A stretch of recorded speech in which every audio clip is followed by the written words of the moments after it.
그 사람들을 뭐라고 부르냐? 유대인이라고 부르기 시작합니다. 근데 유대인이라고 하는 표현이 바벨론 이후에 나타난 표현이에요.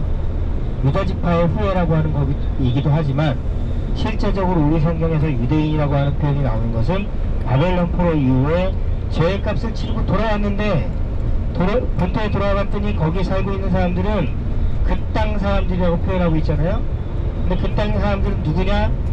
바로 거기 살고 있었던 낮은 계급의 사람들이란 말이에요. 사실 이것도 굉장히 차별적인 단어인데, 유대인이라고 하는 그 사람들 입장에서는 자기네들의 조상들의 죄를 이미 죄의 값을 바벨론에서 치르고, 그리고 출애굽처럼, 모세의 출애굽처럼 출애굽을 통해서, 제2의 출애굽을 통해서 바벨론을 빠져나와서 고토에 들어왔는데, 들어와서 보니까 그 값을 치르지 않고 그곳에 남아있던 그 땅 사람들이 있는 거예요. 그 중에 북쪽에 있었던 사람들이 누구예요? 그들이 바로 산발락과 도비아입니다. 그래서 성전 지을 때 뭐라 그래요? 성전 지으려고 했더니 저 위에서 내려와가지고 같이 짓자 라고 했더니 꺼져, 너네 우리하고 아무 상관없어 라고 해서 싸움이 벌어지잖아요. 근데 그런 이야기들이 연결이 되는 겁니다. 그래서 이 유다 사람들, 유대인들이라고 하는 사람들이 이제 만들어졌고, 그래서 북쪽에 있었던 사마리아 사람들은 그 위에 그리심산에다가 성전을 또 하나 지었어요. 이야기는 너무 확대되니까 이제 그 얘기는 하지 말고, 어쨌든 그렇게 해서 유대인들은 지금까지 명맥을 그렇게 유지해 왔지만, 블레셋은 더 이상 팔레스틴, 우리 영어로는 팔레스타인이라고 하는 사람들은 이 역사상에서 사라져 버립니다. 그럼 오늘날 팔레스타인은 뭐냐?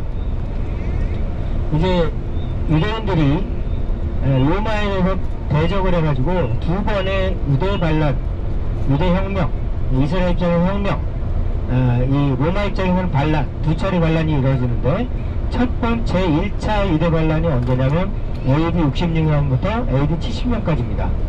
이때 벌어졌던 것이 바로, 그 결과가 뭐냐면 예루살렘의 성전이 AD 70년 티투스라고 하는 장군에 의해서 예루살렘 성전이 불타버렸죠.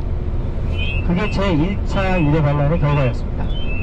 두 번째는 132년부터 135년까지 있었던 바르코크바 전쟁이라고 하는 건데, 그때도 역시 마찬가지로 거의 모든 세력을 회복한 것 같았는데, 로마 입장에서 보면은 저 지방에 있는 조그만 놈들이 로마에 대항을 해서 반역을 해?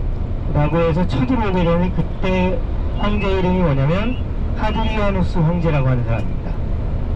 하드리아누스 황제가 이스라엘 땅에 들어와가지고 몽땅 다 제거해버리고, 유대인들을 죽여버리고, 그리고 1년 내내 유대인들은 그 예루살렘에 아예 들어오지 못하도록 만들고, 두 번째 주체가 뭐였냐면 그 지역의 땅을 이제 뭐라고 부르기 시작했냐면, 아예 유대라고 하는 이름을 없애버리기 위해서 거기를 뭐라고 부르냐면 시리아 팔레스타인, 이스라엘 사람들이 좋아하지 않는 그들의 대적인 팔레스타인이라고 하는 이름을 거기에 붙이면서 그 땅의 이름이 팔레스타인으로 바뀌게 됩니다.